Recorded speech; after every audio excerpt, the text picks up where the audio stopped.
بسم الله الرحمن الرحيم. الحمد لله رب العالمين، والصلاة والسلام على أشرف الأنبياء والمرسلين. أما بعد، السلام عليكم ورحمة الله وبركاته. مركلة كسود هذا مقال كله أو كسابسن سيدا أد نوع برتين با حساب فصل كسديدات.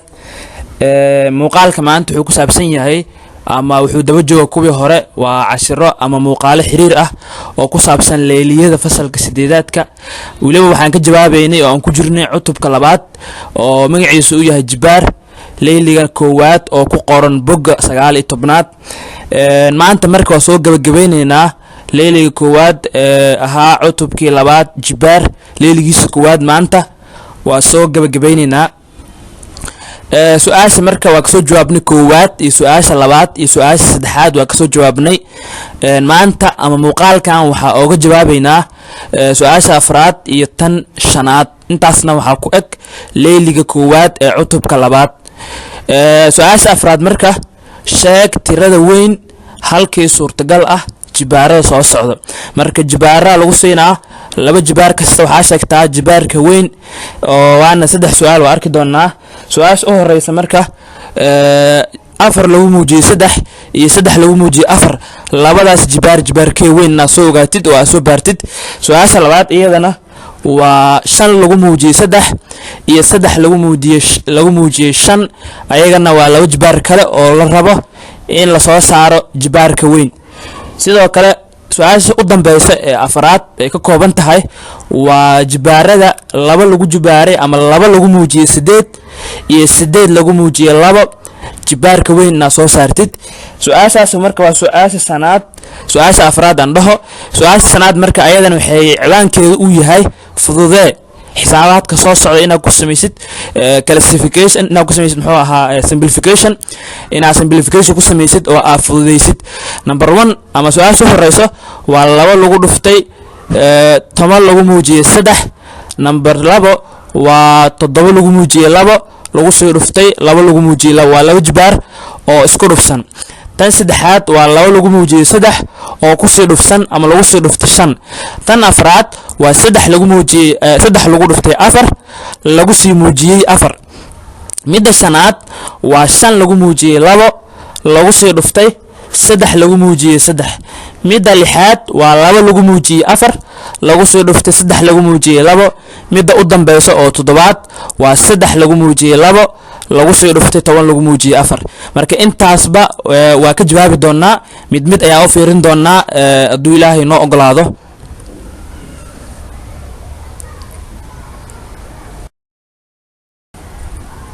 haddii marka su-aasha afraad jawaabteeda aan ku bilaabno su-aasha afraad jawaabteeda haddii aan ku bilaabno furfuris marka ugu horeyso. su-aasha afraad waxaa ugu horeysay jibaarada afar lagu muujiyay saddex iyo saddex lagu muujiyay afar, jibaarka weyn inaad soo saartid. marka ugu horeyso jibaar kasta gooni u qaado. gooni marka u qaadatid waxaa soo sheegtaa ama waxaa u qortaa tir ahaan u qor. jibaar kasta tir ahaan u qor, tirada ku soo baxda meel dhigo.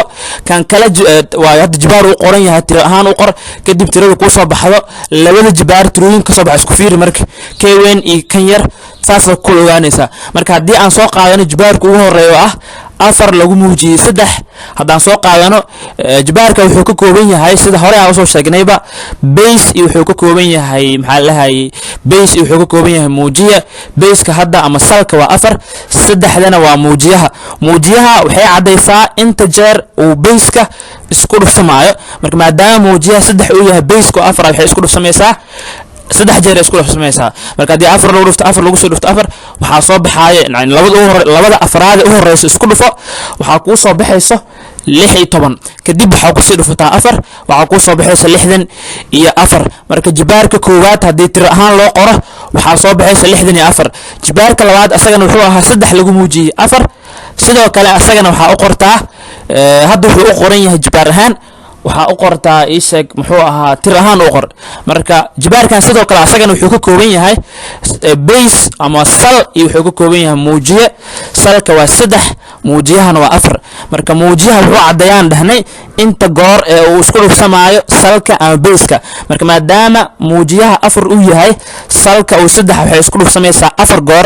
haddii ay isku dhufsanto maxaa soo baxaya marka saddex lagu dhufto saddex lagu sii dhufto saddex lagu sii dhufto saddex labada saddexaad u horeysa marka isku dhufo waxaa soo baxaysa 9 labada saddexaad kalena isku dhufo ayadana waxaa soo baxaysa 9 9 hadda 9 ku sii dhufto waxaa ku soo baxayso 81 marka jibaarka labaad oo ahaa 3 lagu muujiyay 4 marka tiro ahaan loo qoro wuxuu noqonaa 81 marka 81 iyo 64 waxaa badan oo weyn 81 marka waxaan dhahaynaa jibaarka ahaa 4 lagu muujiyay 3 wuxuu ka yar yahay 3 lagu muujiyay 4 yani waxaa weyn 3 lagu muujiyay 4 calaamada ka weyn iyo ka yar waa ina fahansantahay waa laga maarmaan marka meeshan la joogo maxaa yeelay hadii fahankeeda uusan jirin way adkaanaysaa sida loo go'aan qaato marka maxay ka dhigan tahay marka waxay ka dhigan tahay 3 lagu muujiyay 4 ayaa ka weyn 4 lagu muujiyay 3 lagu muujiyay 4 jibaarka 3 lagu muujiyay 4 ah ayaa wuxuu ka weyn yahay 4 lagu muujiyay 3 marka waxaa weyn 3 lagu muujiyay 4 weyn su'aasha kale ee ku xigto waxay ahayd 5 lagu muujiyay 3 iyo 3 lagu muujiyay 5 labadaas jibaarkay weyn sidoo ku waan karnaa marka ugu horeysa waa ina jibaar walba loo bedelaa tiro ahaan sidoo kale kan kalena loo bedelaa tiro ahaan kadibna labada tiro ee soo baxday lagu go'aan qaato ama la ogaado ama la arko tirada weyn kadib ayaa la dhihi karaa jibaarkaas weyn ama jibaarkaas yar marka 5 lagu muujiyay 3 waa jibaarka u horeeyo wuxuu u qoran yahay hadda jibaar ahaan waxa u qortaa tiro ahaan micnaheedu maxay tahay salka waa 5 muujiyahana waa 3 marka muujiyaha mar walba waa shay ku celiyaa wuxuu sheegaa inta goor ay isku dhufsamaysa 5 marka 5 waxay isku dhufsamaysaa 3 jeer oo waxay noqonaysaa 5 lagu dhuftay 5 lagu soo dhuftay 5 hadii la isku dhufto waxa soo baxay laba shanaad u horeysa isku dhufo waa 25 5 kale ku soo dhufo waa 125 marka jibaarka 5 lagu muujiyay 3 wuxuu noqonaa 125 jibaarka kale ee ku xigo waa 3 lagu muujiyay 5 asagana 3 waa salkii ama baseki 5tana waa muujiyihii 3 marka waxay isku dhufsamaysaa 5 jeer haday isku dhufsanto maxaa soo baxaya marka ayada isku dhufsan 3 lagu dhufto 3 ilaa 5 goor isku dhufsamaysaa labada saddexaad ama saddexyada isku dhuf marka laba kasto 3 isku dhufo 3 ugu horeysa isku soo qaado labada saddexaad ay ku xigto isku dhufo labada dambana isku dhufo hadaa isku dhufto waxa ku soo baxay marka 9 isku soo dhufo waa 81 waxa ku soo dhufataa 3 waa 243 marka jibaarka ahaa 3 lagu muujiyay 5 marka tiro ahaan loo qoro wuxuu noqonaa 243 jibaarka ahaa 5 lagu muujiyay 3 na marka tiro ahaan loo qoro wuxuu noqonaa 125 marka waxa arki kartaa 125 iyo 243 tirada weyn marka waxa weyn jibaarka 3 lagu muujiyay 5 ayaa weyn marka waxay noqonaysaa 5 lagu muujiyay 3 waxay ka yar tahay 3 lagu muujiyay 5 hadii si kale loo aqriyo oo gadaal loo aqriyo waxay noqonaysaa 3 lagu muujiyay 5 waxay ka weyn tahay 5 lagu muujiyay 3 af Soomaali ahaan hadii loo qoro marka intaas waxay ahayd in xisaab ahaan loo qoray hadii laakiin eray ahaan loo qoro waxay noqonaysaa 3 lagu muujiyay 5 ayaa ka weyn 5 lagu muujiyay 3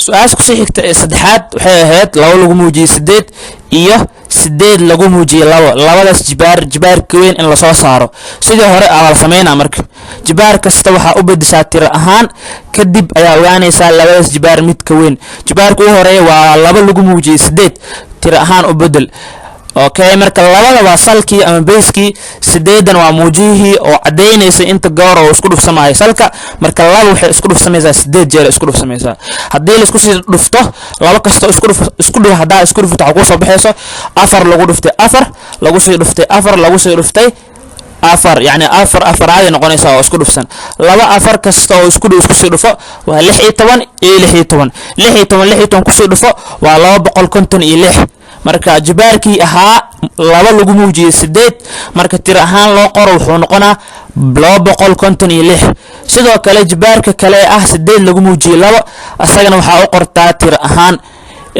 muujiyaha waa 2 salkan waa 8 marka salka wuxuu isku dhufsamaa 2 jeer maadaama salka muujiyihiisu uu yahay 2 8 hadii 8 lagu dhuftana waa 64 marka 64 iyo 256 wax oo numberka weyn waa la iska garan karaa marka waxa dhahaynaa saadad 2 lagu muujiyay 8 waxay ka weyn tahay 8 lagu muujiyay 2 hadii loo qoray ahaan waxay noqonaysaa 2 lagu muujiyay 8 ayaa ka weyn 8 lagu muujiyay 4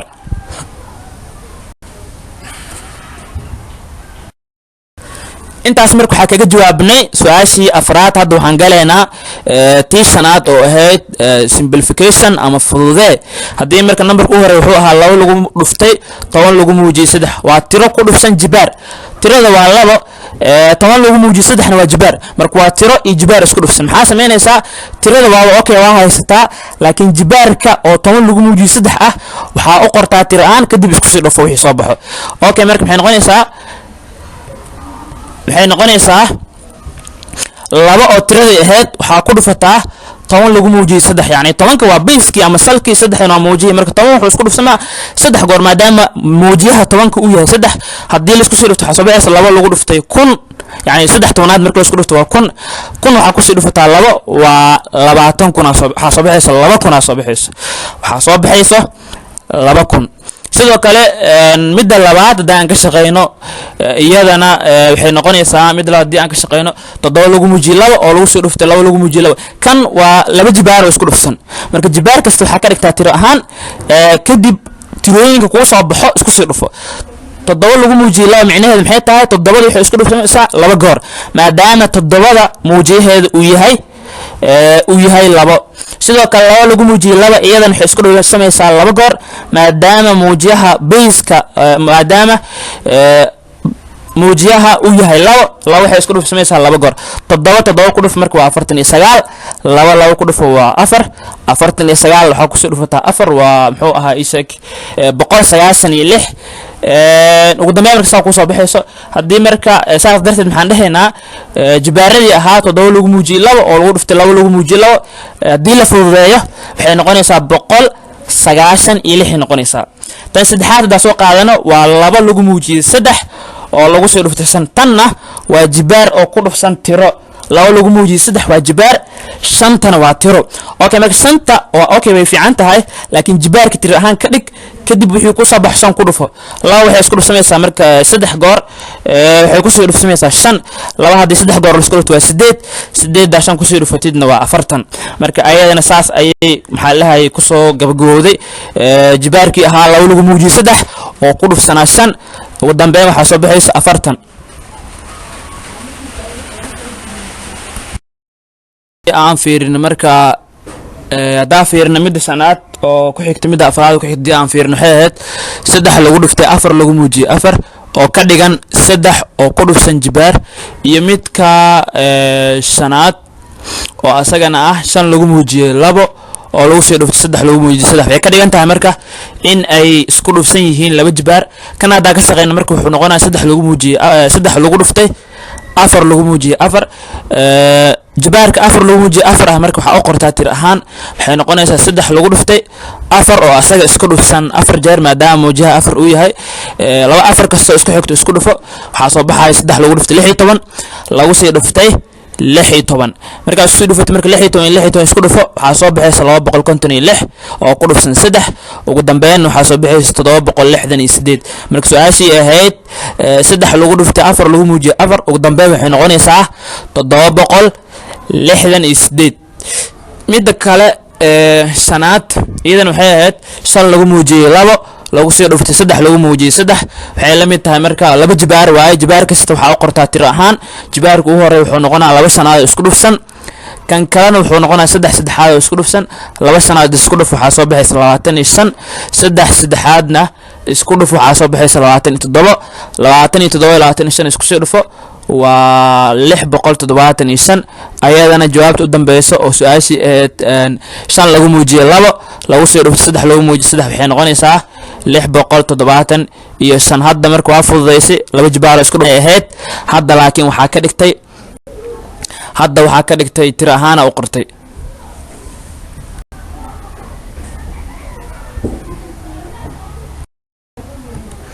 su'aash kale ee ku xigto waa 2 jibaar oo ayagana isku dhufsan 2 lagu muujiyay 4 lagu soo dhuftay 3 lagu muujiyay 2 iyo kan kale oo 3 lagu muujiyay 2 lagu soo dhuftay 10 lagu muujiyay 4 hadii marka kan u horeeyaan ku hormarno waa 2 jibaar oo isku dhufsan jibaarka waxa qortaa tiro ahaan marka labada oo salka waxay isku dhufsan tahay 4 goor saddexdan waxay isku dhufsan tahay laba jeer isku dhufsantaa. Hadda maxay noqonaysaa marka laba kastoo isku dhawada isku dhufatid waxaa soo baxaya yacni laba isku dhufo waa 16 kadib 3 isku dhufo waa 9 16 iyo 9 isku sii dhufo waa 144. marka su'aashii ahayd laba lagu muujiyo 4 lagu dhufto 3 lagu muujiyo 2 fududee haddii la fududee waxay noqonaysaa 144. tan ku sii xigto waa 3 lagu muujiyo 2 lagu dhuftay 7 lagu muujiyo 4 waxay la mid tahay marka 3da waa sal muujiyahan waa 2 salka marka wuxuu isku dhufsamaa 2 jeer 3 lagu dhufto 3 jibaarka kale waa 10 lagu muujiyo 4 10ka wuxuu isku dhufsamaa marka 4 goor maadaama salka 4 uu ahaa 10 haddii 4 goor isku dhufsana waa muxuu ahaa 10,000 3 haddii 3 lagu dhuftana waa 9 waxaa ku soo dhufataa marka 10,000 waxaa soo baxay ugu dambeyn 90,000 soo baxaysa ugu dambeyn haddii la sii fududeeyo.